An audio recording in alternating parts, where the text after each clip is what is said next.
Hola, ¿cómo están? Les saludo una vez más desde el Centro Integral para la Familia y les invito para que escuchen hoy una poderosa palabra de parte de Dios acerca del rapto de la iglesia.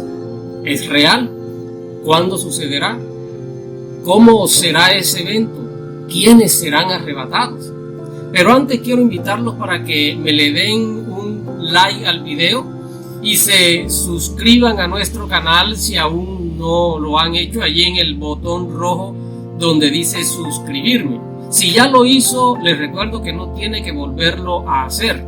También les recuerdo dejarnos sus comentarios e inquietudes, y si quiere que estemos orando por usted en cualquier petición que tenga, también puede escribirnos y con mucho gusto lo estaremos haciendo. ¿Qué es el rapto de la iglesia? ¿En qué consiste? ¿Cuándo sucederá? ¿Cómo sucederá? A continuación quiero hablarles un poco acerca de este tema porque es de mucha importancia para nosotros. Así que si usted hace parte del cuerpo de Cristo, es muy importante que escuche este mensaje. Lo primero que debemos entender es la diferencia que existe entre el rapto de la iglesia y la segunda venida de Jesucristo, porque son dos acontecimientos distintos. El rapto o arrebatamiento de la iglesia será un evento secreto, donde solo participarán los redimidos, aquellos que han lavado sus ropas en la sangre del Cordero, aquellos que han abierto su corazón y han rendido sus vidas al Señor. Jesús les habló a sus discípulos acerca de este evento en Juan capítulo 14, versículos 2 y 3. En el hogar de mi Padre hay lugar más que suficiente. Si no fuera así, ¿acaso les habría dicho que voy a prepararles un lugar? Cuando todo esté listo, volveré para llevarlos, para que siempre estén conmigo donde yo estoy. Jesús aquí les está dando a sus discípulos una promesa de su regreso a buscarlos y a llevarlos con Él para que estén donde Él está por toda la eternidad, a su lado. Lucas capítulo 12, verso 40 dice: vosotros pues también estad preparados, porque a la hora que no penséis el Hijo del Hombre vendrá. Apocalipsis capítulo 3, verso 3 dice: acuérdate pues de lo que has recibido y oído, guárdalo y arrepiéntete.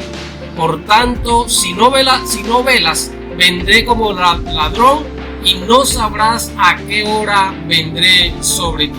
Estos son solo algunos de los versículos que nos hablan de la promesa de Jesús a sus redimidos con referencia al arrebatamiento de su iglesia.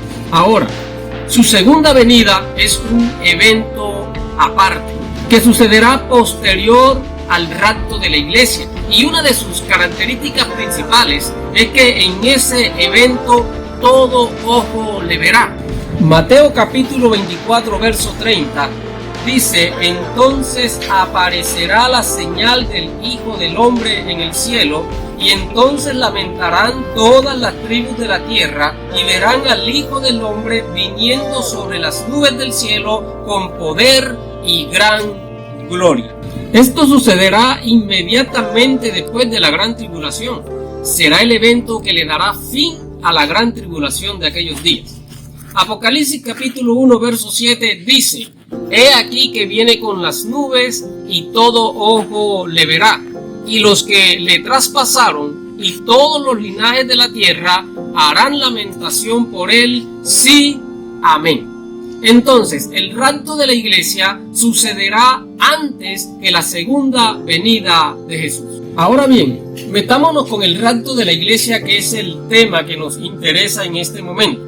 Y quiero tomar como base bíblica uno de los textos que más claro nos habla acerca del rapto. Primera de Tesalonicenses, capítulo 4, versículo 15 al 17, la Nueva Traducción Viviente dice: les decimos lo siguiente de parte del Señor: nosotros, los que todavía estemos vivos cuando el Señor regrese, no nos encontraremos con Él antes de los que ya hayan muerto, pues el Señor mismo descenderá del cielo con un grito de mando, con voz de arcángel y con el llamado de trompeta de Dios, Primero, los creyentes que hayan muerto se levantarán de sus tumbas. Luego, escuche bien, junto con ellos, nosotros, los que aún sigamos vivos sobre la tierra, seremos arrebatados en las nubes para encontrarnos con el Señor en el aire.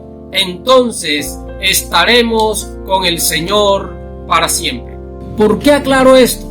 Porque hay muchos que confunden este evento con su segunda venida y se basan en este texto para decir que es una falsa esperanza que nos hemos inventado, que los muertos en Cristo no pueden resucitar primero y luego, tiempo después, los que estemos vivos seamos transformados, sino que habrá una sola resurrección tanto para los que han muerto en Cristo como para aquellos que rechazaron a Jesús.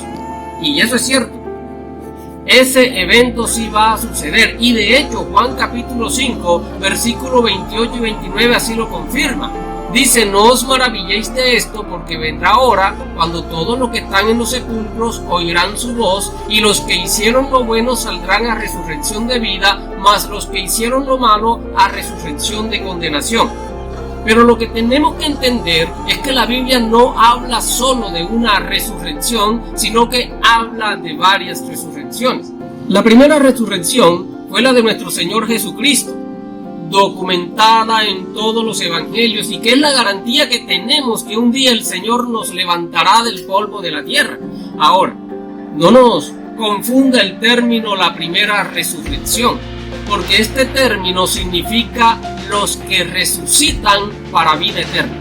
Lo podemos encontrar en Apocalipsis capítulo 20 verso 5 y verso 6, o una mejor resurrección como lo dice el libro de Hebreos capítulo 11 verso 35. Ahora, allí en ese mismo texto, Apocalipsis capítulo 20 verso 5 y verso 6, la resurrección al juicio y al tormento se describe como la segunda muerte.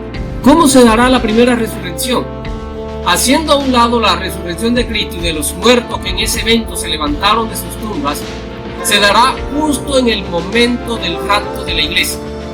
Todos los que murieron en Cristo antes del rapto de la iglesia van a resucitar, pero también todos los mártires, aquellos que durante la gran tribulación acepten a Jesucristo como su Salvador, aquellos que no adoran al anticristo ni le reconocen como su Señor, ni aceptan su marca en la frente o en la mano derecha y prefieren ser decapitados. Note usted que no todos los muertos van a resucitar, solo los creyentes, aquellos que hayan creído en Jesús. En este evento, como dice el apóstol Pablo en Primera de Corintios capítulo 15 versos 52 y 53, que no todos los cristianos vamos a morir, pero sí seremos transformados. Ahora, cuando el apóstol Pablo le escribe esta palabra a los tesalonicenses, les estaba dando una revelación especial de parte de Dios para ellos. El apóstol les dice: les voy a dar una palabra de parte de Dios. ¿Por qué? Porque había gran aflicción entre la iglesia de Tesalónica, ocasionada por el error que habían cometido cuando algunos de sus hermanos en la fe habían muerto, y temían que estos no participaran de ese encuentro glorioso entre el Señor y sus santos. Así que ellos se entristecieron como los que no tenían esperanza de volver a ver a sus seres amados que habían partido. Dios le dio al apóstol una revelación especial para calmar sus miedos y sus temores con respecto a sus seres amados. Así que el pensamiento de muchos, si no de todos, en la iglesia de Tesalónica, era que los que vivieran hasta que el Señor viniera a buscar a su pueblo, gozarían del privilegio de encontrarse con el Señor, mas los que habían muerto no tendrían ese placer. Por eso el apóstol les enfatiza que los hermanos que habían muerto resucitarían primero. No serán dos eventos distintos, será un solo evento. ¿Pero cuándo sucederá? La Biblia nos dice que no hay forma de que podamos saber cuándo será el día y la hora de este acontecimiento. Pero Jesús sí nos da unas pistas para que estemos alerta de la situación social que estaremos viviendo justo en los tiempos en que el rapto sucederá, y vamos a analizarlas un poco. Lucas capítulo 17, verso 26 al verso 28, dice la Escritura: tal como sucedió en tiempos de Noé, así también será cuando venga el Hijo del Hombre. comían, bebían y se casaban y se daban en casamiento hasta el día en que Noé entró en el arca. Entonces llegó el diluvio y los destruyó a todos. Lo mismo sucedió en tiempos de Lot. Comían y bebían, compraban y vendían, sembraban y edificaban, pero el día en que Lot salió de Sodoma, llovió del cielo fuego y azufre y acabó con todos. Jesús dijo que los tiempos de Noé y los tiempos de Lot en Sodoma y Gomorra serían tiempos paralelos a los tiempos que estaríamos viviendo justo antes de su venida. Los tiempos de Noé y de Lot fueron tiempos de corrupción generalizada, pero las personas vivían como si todo fuera normal. Dice la Escritura que comían y bebían, compraban y vendían y hacían fiestas. Pero no era eso solamente, sino que ellos no tenían en cuenta a Dios para nada, sino que vivían sus vidas haciendo su voluntad y no la voluntad de aquel que les dio la vida.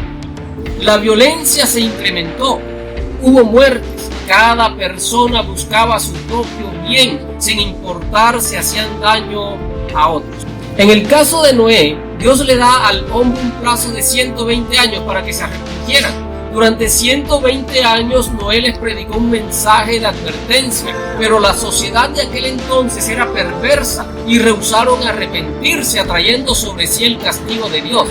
Ahora, en los tiempos de Lot, en Sodoma y Gomorra, estas ciudades fueron un poco más allá.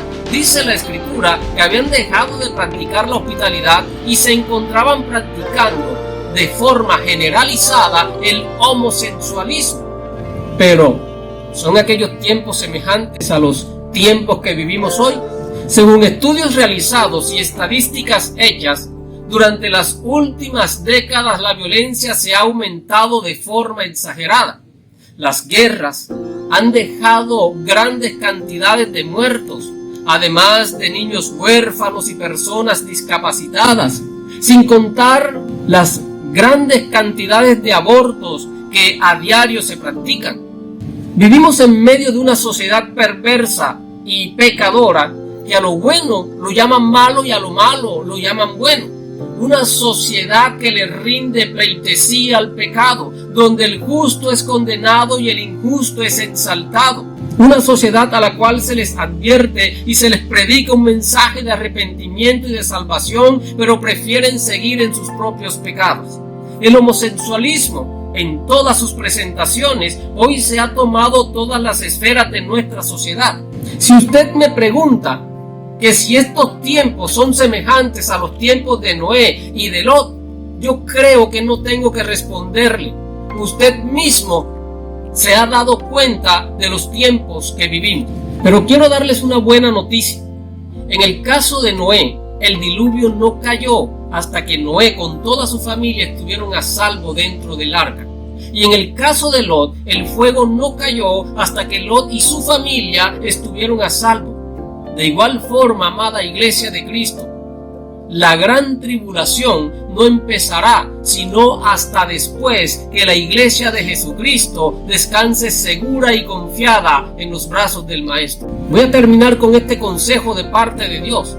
Lucas capítulo 21, verso 34 al verso 36, dice de la siguiente forma: mirad también por vosotros mismos, que vuestros corazones no se carguen de glotonería y embriaguez y de los afanes de esta vida, y venga de repente sobre vosotros aquel día, porque como un lazo vendrá sobre todos los que habitan sobre la faz de toda la tierra.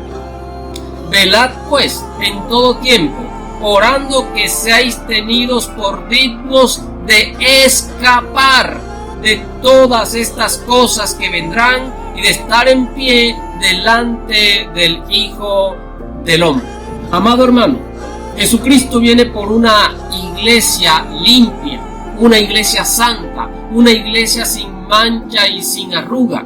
Preocupémonos que en medio de esta generación maligna y perversa, usted y yo podamos resplandecer como luminares en el mundo.